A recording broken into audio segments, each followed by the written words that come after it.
శ్రీమాత్రే నమః. చూడండి, వీణ ఆకారంలోనే చక్కగా అందులోనే వినాయకుడివి ఎన్ని రకాల శిల్పాలు చెక్కారో నిజంగా అద్భుతమే కదా. మనం కూడా గణేష్ని స్మరించి ఆయన ఆశీస్సులు పొందుదాం.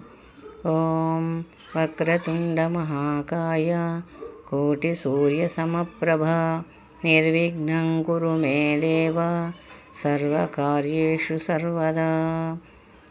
సుముఖస్యైకదంతశ్చ కపిలో గజకర్ణకః లంబోదరశ్చ వికటో విఘ్నరాజో గణాధిప ధూమకేతుర్గణాధ్యక్ష ఫాలచంద్రో గజానన వక్రతుండశూర్పకర్ణ హేరంబాస్కందపూర్వజः షోడశైతాని నామాని యః పఠే శూన్యాదపి విద్యారంభే వివాహే చ ప్రవేశే నిర్గమే తదా సంగ్రామే సర్వకార్యేషు విఘ్నः సత్య న జాయతే.